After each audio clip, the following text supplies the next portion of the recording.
It's so beautiful. It doesn't feel cave-like. Yeah, I mean, we wanted to make sure that, of course, in Minecraft, all the original caves, they're pretty much the same. There's not much variation in terms of vegetation or different features inside of it. So for this, we wanted something which is a bit more like light and lush and actually has vegetation. And I mean, I think it looks amazing. It's gorgeous. What was the inspiration behind it? So we were thinking about, okay, so how should it feel when you're in a lush cave? And we wanted to be like, so you feel like very tiny inside like a big garden or big forest. So like when you look up, it's actually like vegetation above you, it's vegetation around you. And one source of inspiration we had is actually a Swedish painter called John Bauer, because in his paintings it's always, or often at least, like a tiny character, and then it's like huge forest, and you see like the bottom of the trees because the vegetation is like so big compared to the character. And you're adding so many new plants in the lush caves. Yes, so I don't know if you saw, but there was this new tree that was actually above on the overworld, and this is called an azalea tree. So it's a unique type of tree that it'll be easy to spot for players, and if you actually find this and start going down its roots, you will find a lush cave there. So this is another part of adding strategy to mining, where there are certain landmarks which will allow you to understand what you're doing in the game. That's cool. And another one of the new blocks is a block called Spore Blossom. And it's that, you maybe saw it in the video, it's a big pink flower that you find in the roof of the lush cave. And it will drip particles from that flower, but it will also actually feel like a big volume around it with particles. So it's similar to the particles that we added to the nether biomes in the nether update. But the cool thing here is that you can move the flower if you want to and get these particles anywhere you want in your world. So you can actually be very creative with that. That's so awesome. And the lush caves have a real glow to them from one of the plants. Yes. So there are vines in the lush caves, and they have glow berries on them. And these are actually a light source. And you can also pick them and eat them if you want to. Nice. Yes. And another plant we actually have is the Dripleaf plant. And you can actually see that they can kind of grow from like water or anywhere else. And they grow quite tall, but they have like a little plant on the top that you can actually hop onto. So the idea of the mechanic behind it is that the leaf will actually tilt down when you stand on it too long. So this will actually make you fall through. However, after a few seconds, it'll come back up. So it's kind of this like platforming block that allows you to just, continue platforming over and over again, which I hope is really exciting for, content creators making maps. Yeah, you can build like your own platforming levels, and then they will repair themselves. That's kind of neat. You've also worked on improving the cave generation. Yes. Yeah, so as you can see here, I mean, this is drastically different to what caves used to look like. And there's definitely still the old style of caves, but we wanted to make sure that there was much more variety in the sort of caves and the shapes and the sizes you could get. And even here, you can see that there's some water underground. Yes, so we actually added something we call local water levels. So in one cave might find like a cave lake, and another cave might not have that one. And this also means that we get naturally generated waterfalls, which is so pretty. And it also kind of gives like new ways to traverse the underground. You can actually go cave rafting. Yeah, so you'll see in a bit that our player here will actually use a boat to raft. And that is just such an exciting opportunity to be able to traverse the caves in a very different way than you used to. Yeah, we were playtesting, and then one of the devs like, look at this, it's so fun, and all of us just started to go with the boat on the waterfalls. It was a lot of fun. So another thing to note here is that you could see that a lot of the ores were actually glowing. This is just for preview purposes. Ores aren't going to glow now. It's just that the caves tend to be quite dark, and we want to make sure that players can see the shapes of the cave.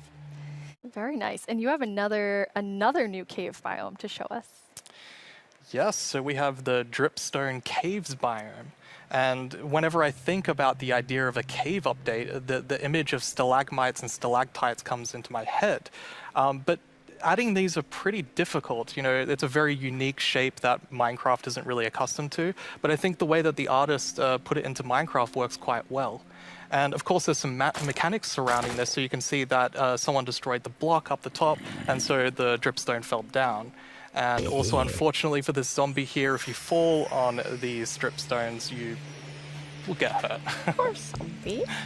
There's another interesting mechanic in the Dripstone caves. Yes, so maybe you saw in the video that, like, from the stalactites, you could see that it was like dripping water. So actually, if you put a cauldron under a stalactite, it will fill up with water. So it's renewable water. And you have something really amazing in this update for the sort of redstone engineers out there. Yes, so we've actually been thinking about this redstone block that lives in the deep dark, a new biome at the deepest depths of the world. We're not going to talk about this biome too much today, but we are going to show some of the blocks and maybe later a mob that comes from it. So if we look at the video, we can actually see that it's basically this growth, and this is called the Skulk blocks. And one of the blocks is called the Skulk sensor. This is the new redstone block. As you can see, when you place or destroy a block, or if you have footsteps, it'll actually detect the vibrations around and then emit a redstone signal. So this is going to be very interesting for redstone players. We even have a mechanic around it where you can actually use wool with wool occlusion to essentially prevent signals from being able to get into the Skulk sensor. So let's take a look at that now.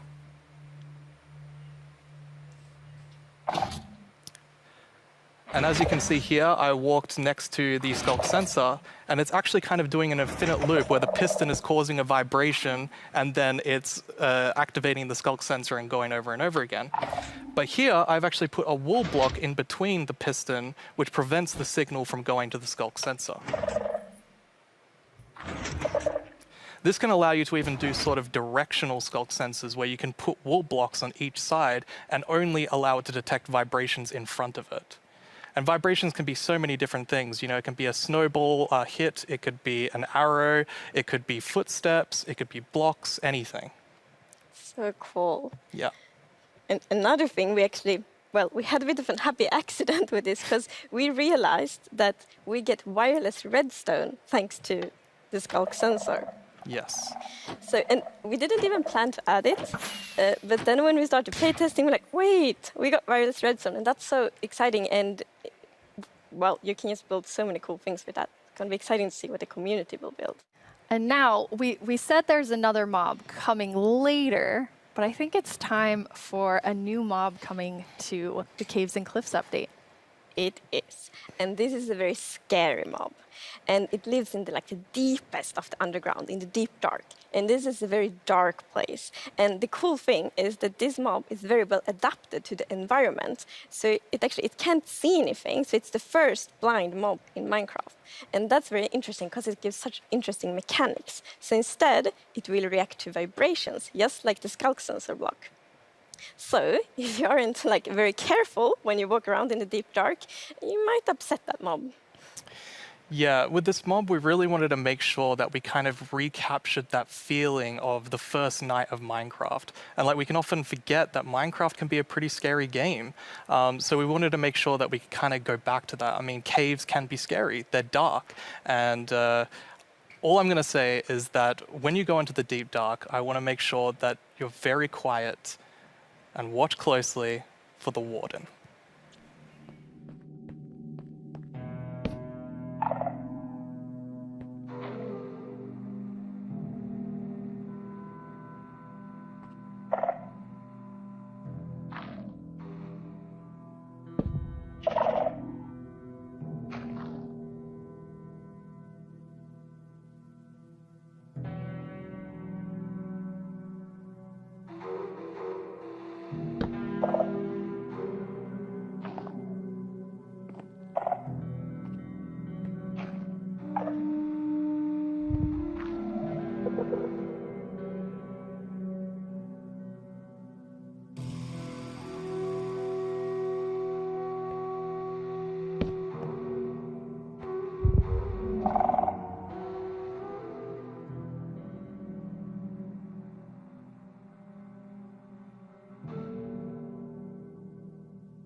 did we just see?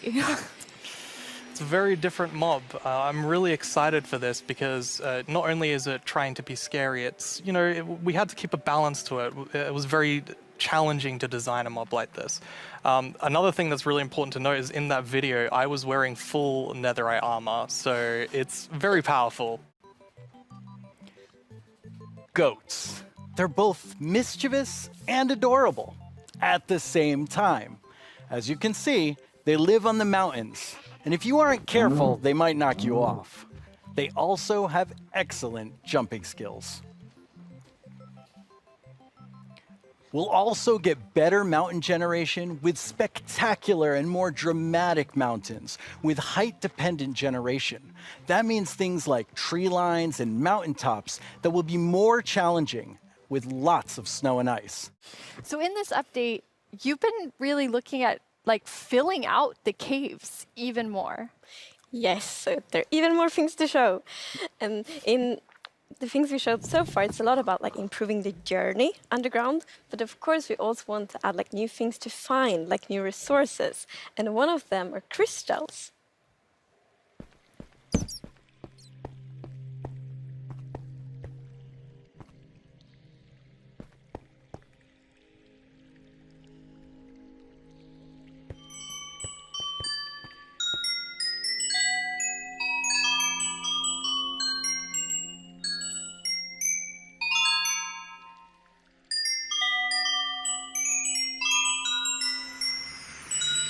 They're so beautiful. Yes, that the moment you turn the corner and you see that glowing thing, that's so, Yeah. it's Like, incredible. The atmosphere in the crystal geode, Yes. it's like mystical. But you can't just take them with you. Right, so you can break the crystal plant we saw in the video, but they actually grow from a very special block. And that block is unobtainable. It's sort of like you think about spawners, right? You cannot just take it and put it in your base. It makes you go and build farms all around your world. And that also encourages you to create tunnels between them and find out ways of transferring those items from place to place. And I just love those sort of features that really encourage other gameplay in the game. As an explorer myself, I'm very excited about Yes. finding all of these. And you mentioned a usefulness to them. Oh, yeah. Yes. So from those crystal plants, you get crystal shards items, and you can actually use them to craft a telescope.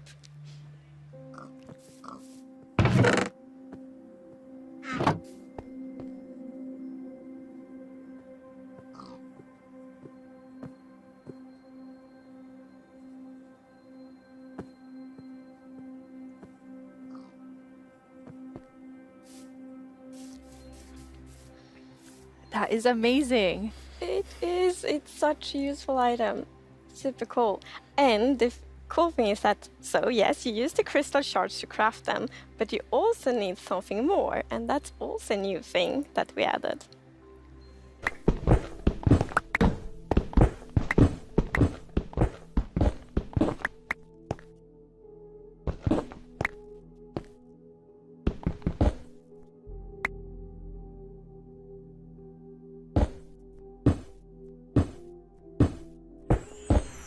Well, maybe a few times, but yes. So I think I got inspired by the pretty copper roofs in Stockholm, and yes. they are all green because we have so many like old buildings here, and we've actually added that mechanic to Minecraft as well.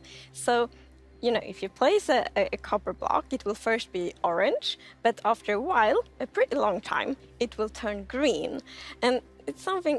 I think it's so cool because it actually adds history to Minecraft. Because, for example, if you have a really old Minecraft world, then you can see on like a house and like, oh, the roof turned all green, and then you know that that house has been there for a really long time.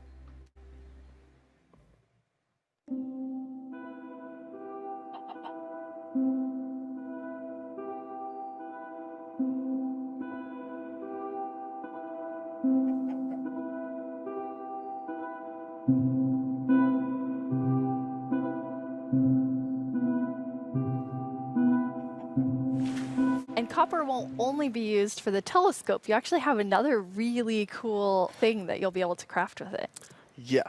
So Jens talked a bit before about these design principles that we have in Minecraft. And one of them is that if something bad happens, the player either caused it or it has a way to sort of avoid it. And one of those exceptions, for example, is lightning striking. Now, some people like to build wooden roofs in Minecraft. Some even build wall roofs. Looking at me, Right. it's not at all like the grandest castle in my realm actually has a roof fully built of wool. Yeah, that's not a good idea. No, but we did get some fires. yeah, so to try to help the players with that, we are introducing the lightning rod.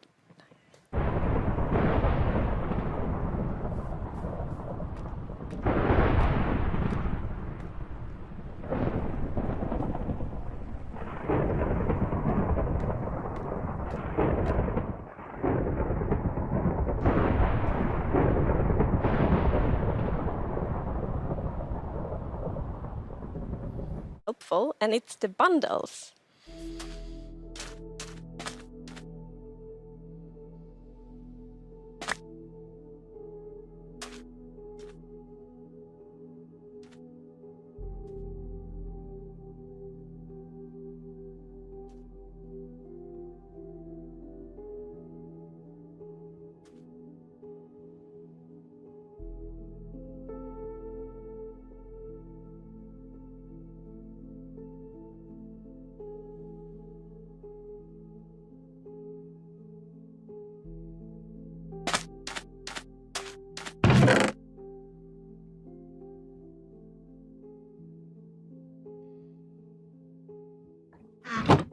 Archaeology?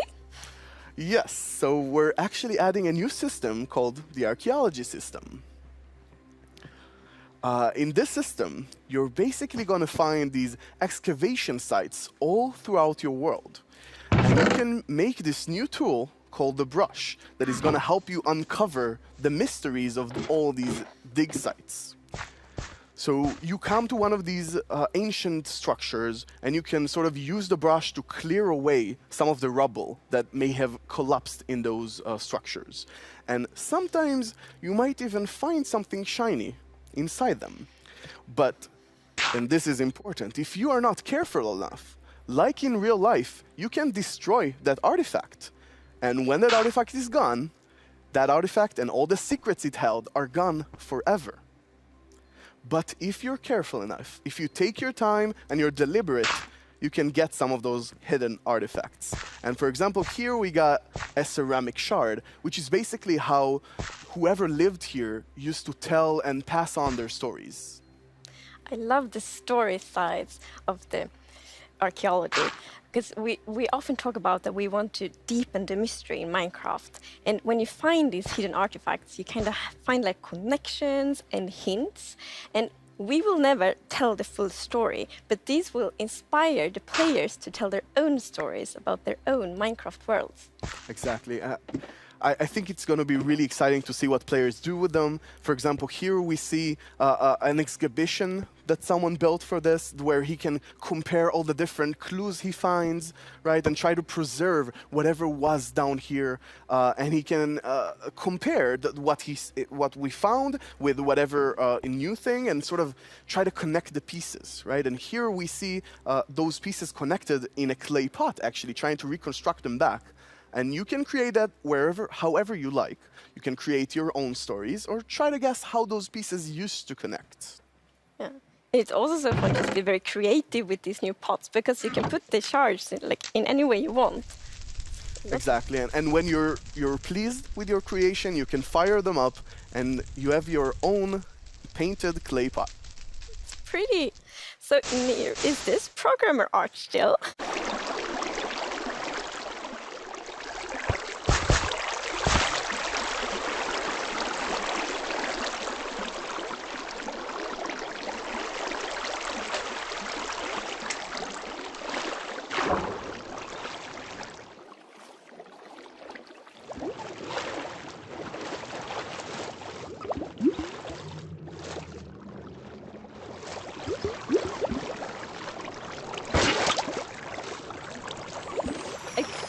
feel like there's only one sound I can make after seeing that, which is like.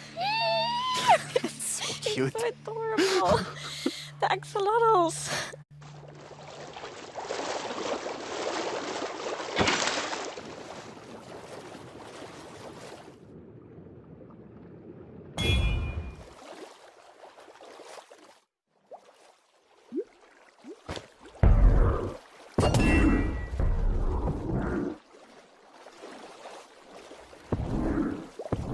And now I see why you're calling them the cutest predator you'll ever meet. Exactly. So when you scoop them up in a bucket, you can actually create your own axolotl army, basically, and charge into the oceans with them, and they will help you fight various, well, they'll attack cute fish as well, but they'll help you fight the drowns and the guardians, and they're actually quite useful when fighting guardians because they have this special ability that whenever they take damage, they sort of play dead.